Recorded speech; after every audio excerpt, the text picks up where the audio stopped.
जय भीम। मैं प्रशांत रमेश इंगले, महाराष्ट्र प्रदेश महासचिव बहुजन समाज पार्टी।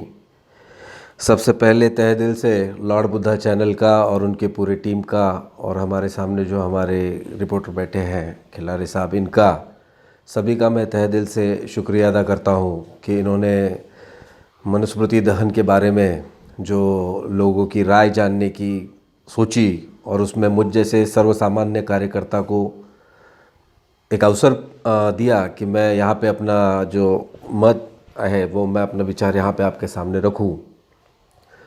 तो जैसे कि आप लोग सभी जानते हो कि बाबा साहब का जो आंदोलन चला, ये आंदोलन यहाँ के व्यवस्था के खिलाफ हमेशा ये आंदोलन रहा है। अब ये व्यवस्था क्या थी? बाबा साहब के आंदोलन को अगर समझना है तो इस व्यवस्था को समझना काफ़ी ज़रूरी है। तो यहाँ की जो व्यवस्था थी ये व्यवस्था असमानता की बात करती थी। कहीं पे भी समानता नहीं थी, किसी को भी समान अधिकार नहीं थे। और उससे भी बदतर कुछ वर्ग, कुछ लोग ऐसे थे जिनको तो कतई कोई अधिकार नहीं थे। उन्हें कचरे से भी बदतर या जानवर से भी बदतर उनकी तरफ देखा जाता था। तो ये जो व्यवस्था थी, ये व्यवस्था किसके वजह से आई, क्यों आई और ये प्रस्थापित कैसे हुई, इसको समझना ज़रूरी है। जैसे आज की तारीख में हम परम पूज्य बाबा साहब अम्बेडकर को, इस देश के मसीहा को, हम इस देश का निर्माता मानते हैं। जो संविधान लिखकर जो पहले वाली व्यवस्था थी उसको ख़त्म करने का काम बाबा साहब ने किया, तो उसी प्रकार बाबा साहब से कई साल पहले ये व्यवस्था जिसने बनाई, मनु नाम का जो था, उस मनु ने इस व्यवस्था को जन्म दिया और उस व्यवस्था को आज हम लोग असमानता की व्यवस्था के नज़रिए से देख रहे थे। तो मनु की व्यवस्था क्या थी? मनु का व्यवस्था ये था कि जो जिस धर्म में जन्म लिया है वो उसी धर्म में रहेगा। जैसे कुछ वर्ण बनाए गए थे, सर्वश्रेष्ठ वर्ण होगा और निचला वर्ग होगा। 4 सिस्टम बनाए गए थे, 4 वर्ण थे। तो इसके अंदर में जो शूद्र थे, जो अति शूद्र थे, वो निचले पायदान पे थे। तो उनको जो काम दिए गए थे इस मनु के व्यवस्था के द्वारा, वो काम काफ़ी ही निचले तौर के काम दिए गए थे। और फिर जैसे भारतीय संविधान में बाबा साहब ने एक एक प्रावधान लिखा है, उसी प्रकार इस मनु नाम के जो उनका राजा हुआ करता था, जो वो लोग उन्हें मानते थे, तो उसने उस मनु संविधान में कुछ प्रावधान किए जिसमें विशिष्ट वर्ग को विशिष्ट अधिकार दिए गए।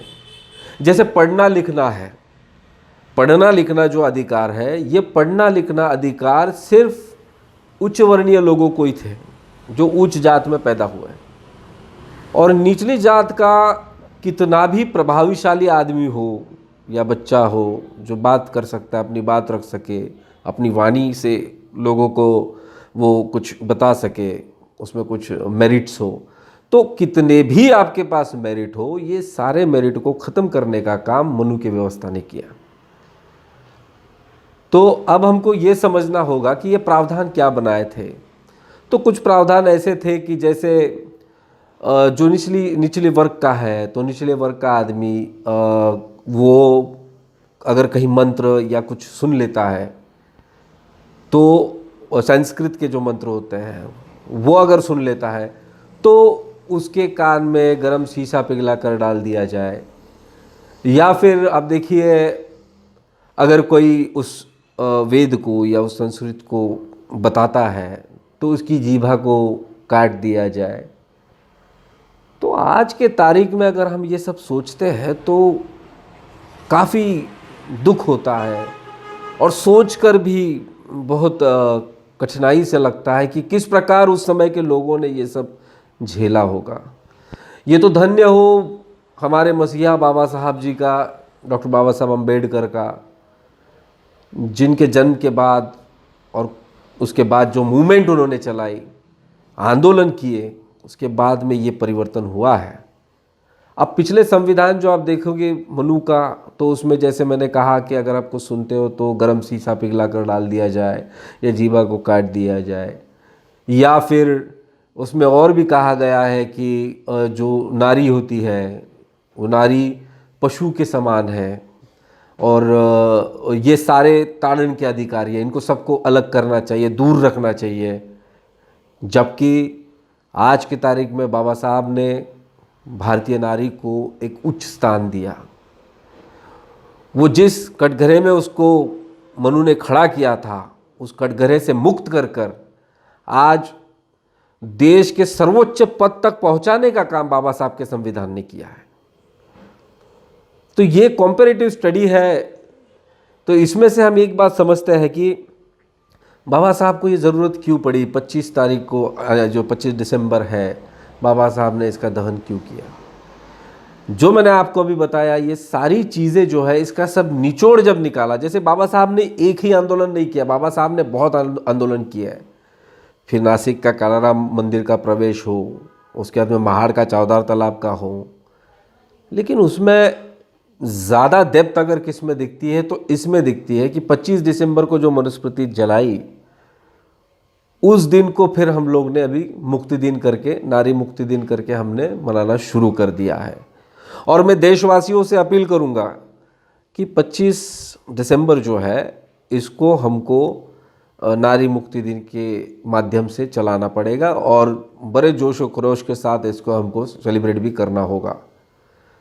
तो जैसे मैं आपको बता रहा था कि फिर बाबा साहब ने इस मनुस्मृति का दहन किया, उसको जला दिया और जलाकर पूरे देश को ही नहीं, बाबा साहब तो अंतर्राष्ट्रीय जानने वाले नेता थे, तो देश और विदेश में ये एक मैसेज बाबा साहब ने दिया अपने माध्यम से, इस आंदोलन के माध्यम से, कि इस देश में सभी समान हैं।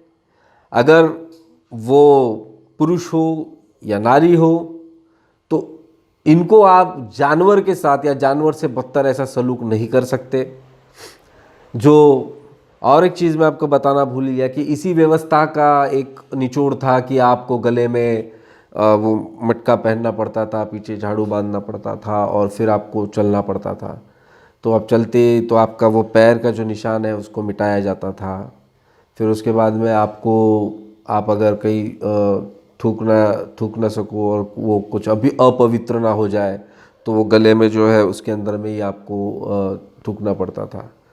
तो ये सारी बातें उस मनुस्मृति में लिखी गई थी और इस सब को दहन करके बाबा साहब ने सबको मुक्त कर दिया 25 दिसंबर को। फिर इसी के विपरीत जो भी जितने भी आंदोलन बाबा साहब ने किए, बाबा साहब का सबसे बड़ा आंदोलन आज तक का इस देश के लिए जो होगा वो था भारतीय संविधान का लिखना। भारतीय संविधान के लिखने के बाद में ये सारी बातें कहीं ना कहीं लुप्त होती गई, लेकिन आज भी कहीं किसी गांव में, किसी देहात में कुछ लोग ऐसे हैं रूढ़ी परंपरावादी जो इस चीज़ को लेकर चल रहे हैं। मैं सभी लोग नहीं कहूँगा, कुछ लोग ऐसे हैं जो इस व्यवस्था के समर्थन में आज भी काम कर रहे हैं। तो बाबा साहब का संविधान आने के बाद में काफ़ी परिवर्तन हुआ समाज में। जो मनु की व्यवस्था ने कहा था उसका विपरीत सारा परिणाम आना शुरू हो गया। बाबा साहब ने फिर सभी को अधिकार दिए संविधान के माध्यम से। सबसे पहला अधिकार हमको मिला। अब राजनीतिक अधिकार देख लो, अगर मनु की व्यवस्था होती तो हमको राजनीतिक अधिकार नहीं होते। हम राजनीतिक अधिकार में कहाँ खड़े होते? हमको तो वो पोलिंग सेंटर और बूथ जो आपके होते हैं उसके आसपास भी खड़ा नहीं किया जाता और ना ही वोटिंग का अधिकार होता। जैसे कुछ लोगों ने कहा था कि यहाँ इस देश में वोटिंग का अधिकार जो है वो सिर्फ यहाँ के जो टैक्स पेयर्स हैं, टैक्स जो देने वाले हैं, जैसे कांग्रेस का ये बड़े पैमाने पे कहना था कि जो टैक्स पेयर है, जो पैसे वाले हैं, जो पढ़े लिखे हैं, इनको ही मतदान का अधिकार मिलना चाहिए। लेकिन बाबा साहब ने ये सारी चीज़ों को हटाकर अंग्रेज़ों के सामने ये चीज़ को प्रभावी रूप से रखा और कहा कि इस देश में सिर्फ टैक्स पेयर और रईस लोग ये नहीं है, बल्कि इस देश के अंदर में एक बहुत बड़ा वर्ग है जिसे हम बहुजन वर्ग कहते हैं। तो ये वर्ग को भी मतदान का अधिकार मिलना चाहिए। तो ऐसा करके बाबा साहब ने फिर मतदान का प्रावधान उसमें किया। और हम सबको आज देखिए, आप one vote one value one man, ये जो स्लोगन है ये बाबा साहब की देन है। आज राजनीतिक अधिकारों में हम सब एक हैं। राजनीतिक अधिकार जैसे कि मुझे आज वोटिंग के लिए जाना है, मैं किसी लाइन में खड़ा हूँ और मेरे साथ टाटा बिरला, अंबानी और अडानी ये भी अगर वोटिंग डालने आते हैं तो ये भी मेरे साथ उसी लाइन में खड़े रहेंगे जिस लाइन में मैं खड़ा हूँ। तो ये राजनीतिक राजकीय समानता जिसे कहते हैं वो हो गया। अब राजनीतिक समानता के बाद में कुछ चीज़ें बाकायदा बाबा साहब ने भी कही थी कि राजनीतिक समानता के साथ साथ सामाजिक और आर्थिक समानता आना बहुत ज़रूरी है। इसके लिए काफ़ी लोगों ने फिर सोचा, विचार किया लेकिन इसके ऊपर अगर सबसे ज़्यादा किसी ने विचार किया होगा बाबा साहब के इस वाक्य पर, तो मुझे मान्यवर कांशीराम जी याद आते हैं। उन्होंने बहुजन समाज पार्टी की स्थापना ही इसीलिए की थी कि जो सामाजिक और आर्थिक गैर बराबरी है उसे कहीं ना कहीं बराबर करना पड़ेगा, जो बाबा साहब का सपना था। और फिर उन्होंने उस दिशा में काम करना भी शुरू किया। तो ये दोनों बातें मैंने आपके सामने आज रखी है। मैंने पिछला इतिहास भी आपको बताया कि किस प्रकार लोगों को देखा जाता था, कम देखा जाता था। अगर बाबा साहब के भाषा में कहा जाए तो एक ऐसी मंजिलाना इमारत है, एक इमारत है, बड़ी मंजिल है, 4 मालों की है और चारों फ्लोर पे अलग अलग लोग रहते हैं, लेकिन उस मंजिल के अंदर सीढ़ियाँ ही नहीं है। यानी जो जिस फ्लोर पे रहता है उसने वही रहना है। तो ये पूरा जो व्यवस्था है इसको बदलने का काम बाबा साहब ने किया। और आगे चलकर फिर संविधान के माध्यम से हम सबको काफ़ी अधिकार मिले, आपको भी वो पता है। तो उसमें से जैसे मैंने आपको राजनीतिक अधिकार कहा, राजनीतिक अधिकार को मिलते ही हमको फिर और भी अधिकार मिले। जैसे कि अभी देश की जो हमारी बहनें हैं उनको इस बात को समझना होगा कि ये सारे अधिकार बाबा साहब की देन है। कोई कहीं से नहीं आया था हमको ये सब देने के लिए। हमारे मसीहा जो है उन्होंने ये सब हमको उपलब्ध करा के दिया है। जैसे आप समझते हो, आज देखिए आप नौकरी पे जाते हो, काम करते हो, आपको मैटरनिटी लीव मिल रही है। मैटरनिटी लीव ये किसकी देन है? ये बाबा साहब की देन है। आप 6 महीना मैटरनिटी लीव लेकर भी 6 महीने का पगार आपको पूरा मिलना चाहिए। ये व्यवस्था बाबा साहब ने करके रखी है। मैटरनिटी लीव के साथ साथ जो हमारा लेबर क्लास था, जो काम करता है, उसको पहले 15-15, 16-16 घंटे काम करवाया जाता था। लेकिन संविधान के आने के बाद में, यानी मैं इसलिए बता रहा हूँ कि 2 प्रकार के संविधान इस देश ने देखे हैं। पहला मनु का संविधान देखा, फिर बाबा साहब का संविधान देखा। तो बाबा साहब के संविधान के अनुसार अगर लेबर भी है तो उसको 8 ही घंटा आपको काम कराना है। फिर उसकी जो डेली वेजेस है उसका भी आपको ख्याल रखना है, फिर उसके बोनस का आपको ख्याल रखना है। ये सारी चीज़ें बाबा साहब ने दी। आज जो वयस्क लोग हैं, जो रिटायर्ड होते हैं, तो रिटायरमेंट के बाद ऐसे लोगों का भी ध्यान सरकार रखेगी। उनको पेंशन के माध्यम से पेंशन्स मिलेगी ताकि वो किसी के ऊपर डिपेंड ना हो। तो ये काम भी संविधान के माध्यम से बाबा साहब ने किया।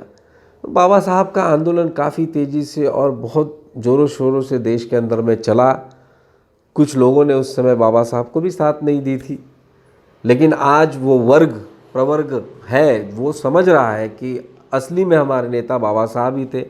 तो बाबा साहब किसी एक विशिष्ट वर्ग के या किसी एक जाति के बाबा साहब नेता नहीं है। बाबा साहब पूरे देश के नेता है। पूरे देश के लोगों पर बाबा साहब का बहुत बड़ा एहसान है, जिसको कोई कभी नहीं, कितना भी आप कर लो उसको आप कभी चुका नहीं पाओगे। तो मैं आपको फिर से एक ही बात कहूँगा कि बाबा साहब का जो भी सपना है उसको पूरा करने का काम अब हम सब साथियों को करना है। बाबा साहब ने जो हमको संदेश दिया है उसको पूरा करना है। और ये बाबा साहब थे इसके लिए ये व्यवस्था बदल पाए। बाबा साहब थे इसलिए समानता की बातें हुई। बाबा साहब थे इसलिए हमको समान अधिकार मिले, बाबा साहब थे इसलिए हमको पेंशन मिली, बाबा साहब थे इसलिए हमको मैटरनिटी लीव मिली, बाबा साहब थे इसलिए हमको शिक्षा का अधिकार मिला। ये सारे अधिकार बाबा साहब के वजह से ही हमको मिले हैं। तो अगर उनका हमको सपना पूरा करना है तो हमको यहाँ की राजनीतिक सत्ता हासिल करनी पड़ेगी। जब तक हम यहाँ का राजदंड, यहाँ की राजनीतिक सत्ता हम हासिल नहीं करते, तब तक हम यहाँ की व्यवस्था को बराबरी की व्यवस्था नहीं कर पाएंगे। इस बात को आपको समझना होगा। जैसे कि मैं आपको बता रहा था कि राजनीतिक सत्ता जो होती है, राजनीतिक सत्ता हर समस्या की गुरु किल्ली होती है, यह हमको बाबा साहब ने बताया है। लेकिन हमको इस बात को भी सोचना होगा, क्या हम उस दिशा में काम कर रहे हैं? ये पहला प्रश्न चिन्ह उपस्थित रहता है, क्या हम उस दिशा में काम कर रहे हैं? अगर मैं नज़र उठाकर देखता हूँ तो उस दिशा में काफ़ी कम मायने में काम करते हुए हमारे साथी नज़र आ रहे हैं। हमारे साथी बहुत अलग अलग जगह पे काम कर रहे हैं। वो इस बात को नहीं समझ पा रहे हैं कि जब तक हम बाबा साहब का वो सपना पूरा नहीं करते, बाबा साहब ने कहा था, क्या था सपना बाबा साहब का, कि आप सब संगठित हो जाओ और एक साथ लड़ो। एक साथ लड़ो तो आपको आपकी मंजिल या मंजिल मकसूद तक हम पहुंच ही जाएंगे। लेकिन क्या हम एक साथ लड़े? बाबा साहब ने कहा था, आपका एक पार्टी होना चाहिए, आपका एक झंडा होना चाहिए और एक नेता होना चाहिए। पर हमने उस तरफ ध्यान नहीं दिया, जबकि हमारे पास है, हमारे पास विकल्प है। हमारे पास यहाँ के सारे प्रस्तावित जो पार्टियाँ हैं, राष्ट्रीय पार्टियाँ, इसका विकल्प है। मैंने तो आपको पहले भी कहा था कि समय आ चुका है, समझना पड़ेगा, बदलना होगा। बुद्ध की जो वाणी है, बुद्ध ने परिवर्तन की बात की है। अगर हम सिर्फ बोलेंगे कि हम उपासक है, उपासिका है, हम बुद्ध को मानते हैं, ये सब बोलकर नहीं होगा। भगवान बुद्ध को अगर सही में मानना है तो भगवान बुद्ध का एक सबसे बड़ा शब्द जो है, जिसको हमेशा हमने अनदेखा किया है, क्या है वो शब्द? अनित्य। बुद्ध ने कहा था कि सब कुछ अनित्य है, नथिंग इज परमानेंट, सब बदलने वाला है। तो आपको विश्वास करना होगा हमारे महापुरुषों पर। भगवान बुद्ध ने कहा था सब बदलने वाला है, बाबा साहब ने कहा था अगर आप इकट्ठा लड़ोगे तो सब बदल जाएगा। तो हम क्यों नहीं लड़ रहे? अगर हम नहीं लड़े और हम फिर उस दिशा से काम करने से चूक गए तो साथियों, फिर से एक बार वही राज्य आएगा।